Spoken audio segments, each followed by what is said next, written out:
फिर एक बात दोहरा दूं कि जीव का दर्शन सूक्ष्म रूप में, सूक्ष्म दृष्टि से, सूक्ष्म आकृति के रूप में निधिध्यासन की अवस्था में आप सबको प्राप्त होगा। यही कल पूछा जाएगा बार बार, किस रूप में जीव के दर्शन की बात बताई गई थी। सूक्ष्म दृष्टि, सूक्ष्म रूप, निधिध्यासन की क्रिया के अंतर्गत। और आपको कौन जीव रहता कहाँ है? शरीर में। जीव रहता कहाँ है? शरीर में। कौन है जो है बोलचाल जीवित रहा, दिखा महसूस हो रहा है, वही है। निकल जाए मृत हो जाएगा, उसी जीव का दर्शन करना है। आत्मा ईश्वर ब्रह्म के दर्शन की बात जो कर रहे हैं वो क्या है? यह वह है जो जीव और परमात्मा के बीच रहता है। जीव और परमात्मा के बीच रहने के नाते आत्मा, जीव और परमेश्वर के बीच रहने के नाते ईश्वर, जीव और परम ब्रह्म के बीच रहने के नाते ब्रह्म, रूह और अल्लाह ताला के बीच रहने के नाते नूर, और सेल्फ एंड गॉड के बीच में रहने के नाते सोल, और परम तत्व के बीच में रहने के नाते ज्योतिर्मय सोहम हंसो ज्योतिर्मय सा। तो इस तरह से जो है, ये जब आत्मा ईश्वर ब्रह्म का दर्शन करेंगे तो उसमें स्थूल शरीर तो है ही नहीं, सूक्ष्म आकृति भी नहीं है। वो एक दिव्य तेज है। आत्मा ईश्वर ब्रह्म जो है दिव्य तेज है। आज जब भी उसको देखेंगे दिव्य दृष्टि से देखेंगे, दिव्य दृष्टि से देखेंगे, अन्य दृष्टि से नहीं। अन्य दृष्टि से दिखाई नहीं देगा, स्थूल दृष्टि सूक्ष्म दृष्टि से दिखाई नहीं देगा। वो दिव्य दृष्टि से देखेंगे। और कहा जब देखने लगेंगे तो सब लोग तो घोषित करते हैं, संत महात्मा लोग भीतरे है भीतरे है। हमको भैया ये सब बात जचती नहीं है भीतरे। क्यों? हम लोग जब देखते दिखाते हैं तो दिखलाई देता है कि भीतर भी है बाहर भी है, भीतर भी है बाहर भी है, बाहर भी है भीतर भी है। क्यों? यह जीव और परमात्मा के बीच है, जीव और परमेश्वर के बीच है, जीव और परम ब्रह्म के बीच है।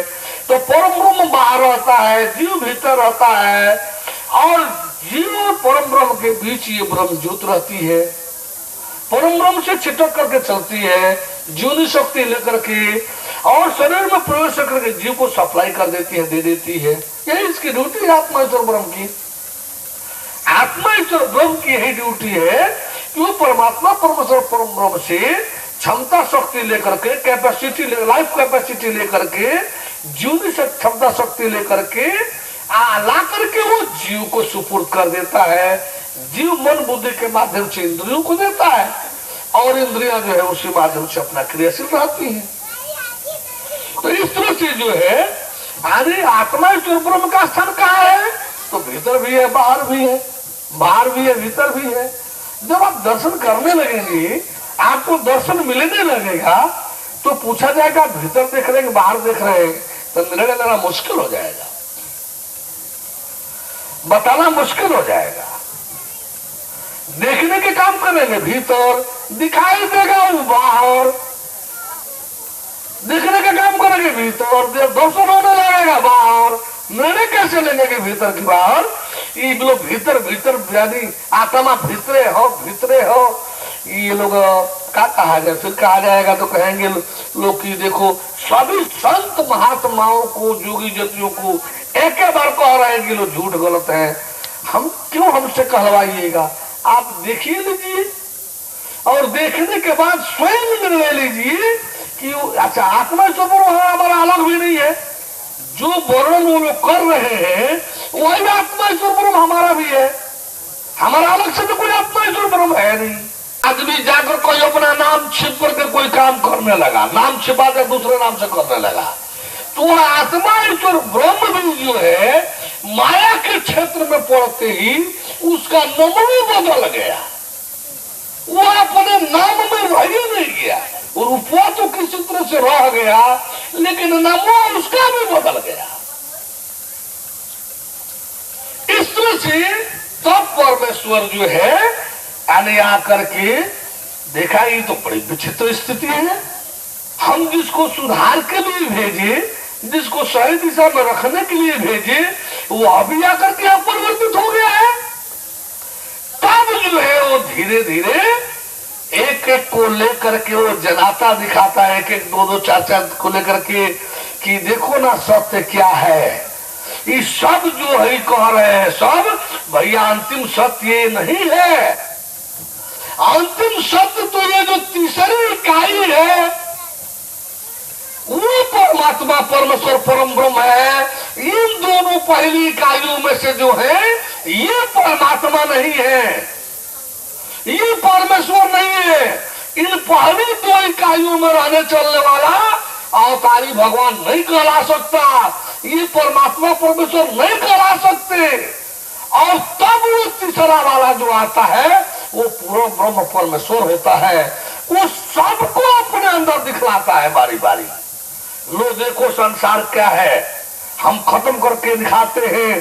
संसार तो कुछ था ही नहीं, यह तो एक मेरी माया नगरी है। माया नगरी अस्तित्व में तो कुछ है ही नहीं। अरे तेरे आंख पर जब पर्दा डाला गया है ये दिखाई दे रहा है। लो तेरे पर्दे को हटा रहे हैं, देख कहाँ है ये संसार, कहाँ है ये दुनिया। ये दिखलाया जाता है पहले ही दिन। जब ज्ञान में गुजरेंगे तो पहले ही दिन देखने को मिलेगा कि देख कहाँ है संसार। अपने पर्दे को हटा, इस चश्मे को उतार और तू जीवात्मा जिस रूप में संसार में आया था वो तुम अपना रूप रख अलग और देख संसार कहाँ है। खोजने पर भी मिले तो बता। संसार नाम का कुछ चीज है ही नहीं है तो बताएगा कहां से।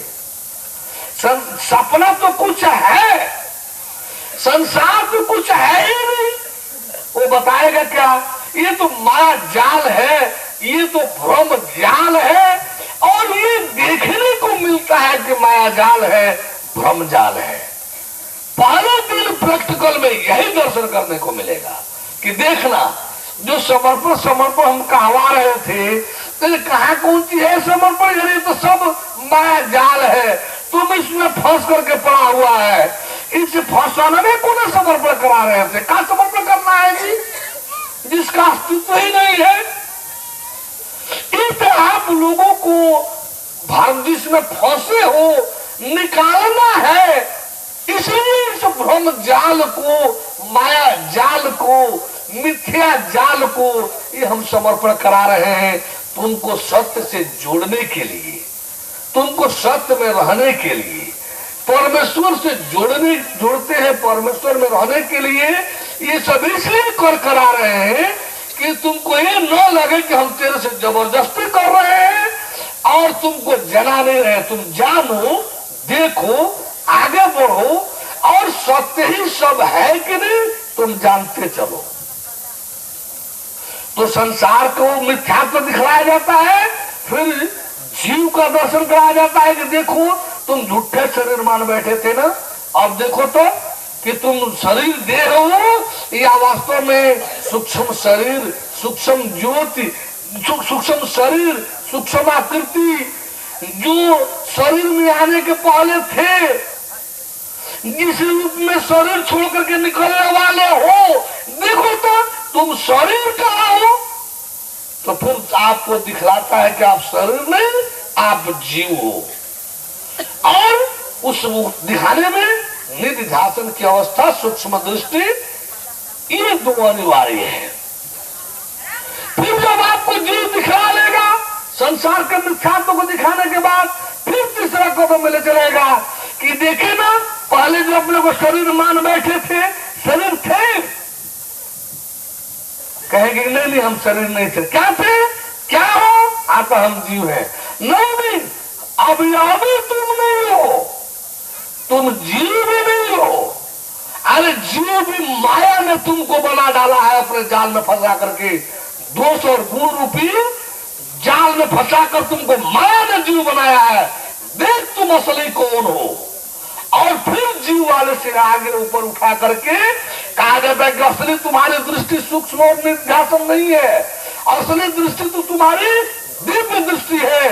और देख तुम्हारे शरीर, तुम आकृति कैसा, तुम से दिव्य तेज हो, दिव्य तेज। और मेरे से जब छिटक करके प्रकट हुए थे उस समय तुम दिव्य तेज थे, आत्म ज्योति थे, ब्रह्म ज्योति थे, और देख तुम दिव्य तेज हो कि नहीं।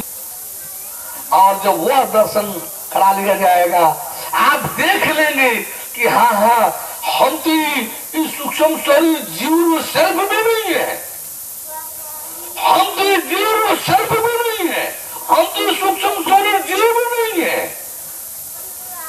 जब यह दिखला लिया जाएगा, आप जान देख लोगे, समझ बूझ लोगे, परख पहचान लोगे अपने को, तब जो है इस अवस्था का आपको ईश्वरीय रूप में दिया जाएगा। वही दिखाया जाएगा इसी बीच में कि देख कैसे ईश्वर पतन होकर जीव होता है, और फिर देखो कैसे जीव उत्थान होकर ईश्वर हो जाता है।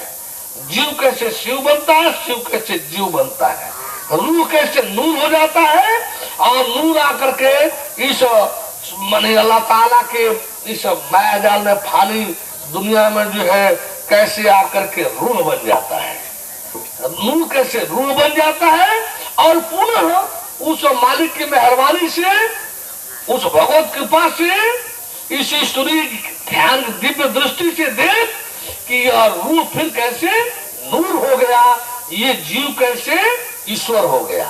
तो ये दोनों सारा देखने दिखाने को मिलता है, आप लोगों को दिखाने को मिलता है कि जो हम शरीर मान बैठे थे, शरीर नहीं, हम जीव, हम जो जीव मान बैठे और शरीर में बैठे थे, अभी कहा लगेगी शरीर जीव की नहीं रहेगी, इस शरीर में आत्मा को बैठाओ, ये शरीर आत्मा की सीधे रहेगी और परमात्मा के कार्य में लगेगी, ताकि महात्मा महेश्वर कहलाए, सत्पुरुष कहलाए। जब इसमें ईश्वर बैठ करके शरीर से क्रियाशील होगा परमेश्वर के काम में, तो सत्पुरुष कहलाएगा। जब इसमें ईश्वर बैठ करके और जीवी ईश्वर के बीच में काम करना शुरू करेगा, तो महापुरुष कहलाएगा। जब इसमें ईश्वर जीव रूप में परिणत होकर के जीव भाव में जब संसार में चलने लगेगा, तब जो है मानव कहलाएगा, मानवता से युक्त, नैतिकता से युक्त स्वाध्यायी मानव कहलाने लगेगा। और जब जीव शरीर भाव में होकर के शरीर के रेंज में काम करेगा, तो भी अन्य जीव रहने के बावजूद भी पशुवत कहलाएगा, पशु कहलाएगा, पशु जैसे हाथ निद्रा भय मूत्र वाला हो जाएगा।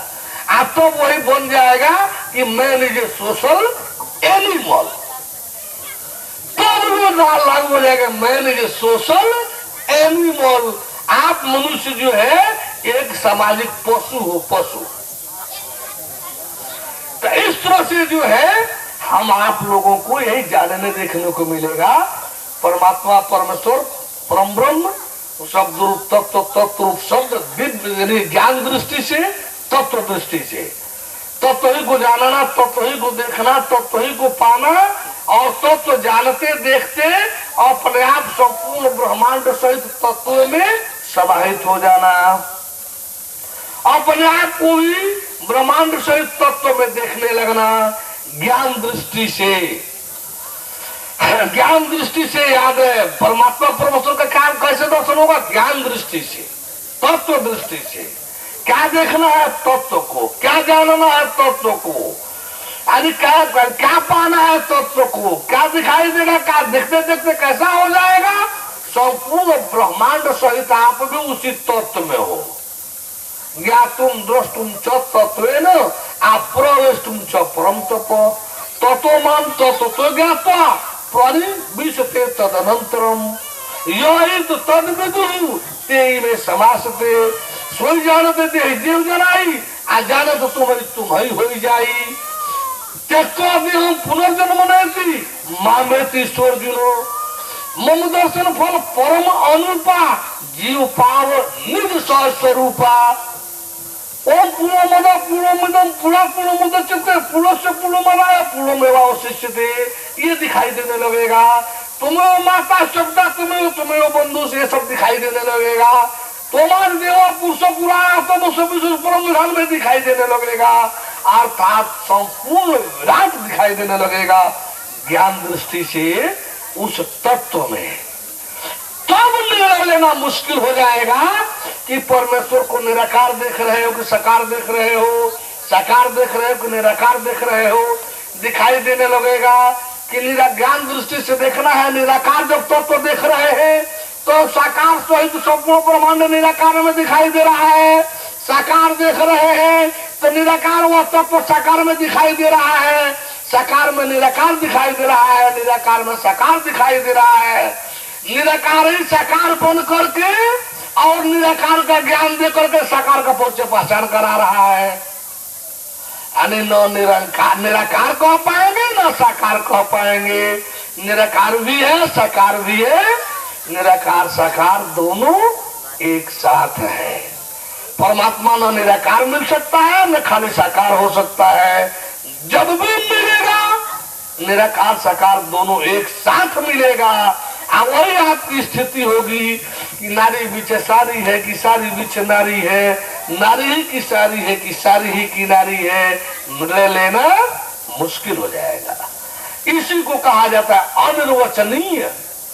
जानेंगे देखेंगे, सब कुछ जानेंगे देखेंगे, लेकिन वचन में बांध नहीं पाएंगे। वचन में बांध नहीं पाएंगे। निराकार को होकर के निराकार में बांध नहीं पाएंगे। साकार को होकर के साकार में बांध नहीं पाएंगे। निराकार भी साकार भी, न निराकार न साकार, साकार निराकार दोनों से परे, दोनों ही। देखने के बाद निर्णय लीजिए। हम तो कुछ नहीं बोल पा रहे हैं, आप ही देखकर बोल दीजिएगा। ज्ञान दृष्टि से तो उस परम तत्व, आत्म तत्व, भगवत तत्व को जानना है, देखना है। और देखने के बाद जो परिणति होती है उसको भी देखना है। दिव्य दृष्टि से आत्मा ईश्वर ब्रह्म नूर स्वर स्पिरिट को आत्म ज्योति, ब्रह्म ज्योति, दिव्य ज्योति, ज्वेल लाइट, सहज प्रकाश, परम प्रकाश के रूप में देखना है। और सूक्ष्म दृष्टि से निधिध्यासन की क्रिया में सूक्ष्म आकृति रूप जीव को, सूक्ष्म शरीर को, सूक्ष्म आकृति को जानना देखना है। इस तरह से आप सब जो है जानेंगे देखेंगे, दिव्य परमेश्वर का दर्शन प्राप्त करेंगे, बातचीत करेंगे। विष्णु राम कृष्ण का भी दर्शन होगा, लेकिन मूर्ति फोटो नहीं। विष्णु जी वाला जो असली भगवान था उसका, राम जी वाला जो असली भगवान था उसका, कृष्ण जी वाला जो असली भगवान था उसका, जिसको वे लोग भी कहते थे कि हमारा असली रूप यह है। आपने समर्पित शरणागतों को जो जनाए दिखाए थे उसी रूप का दर्शन होगा।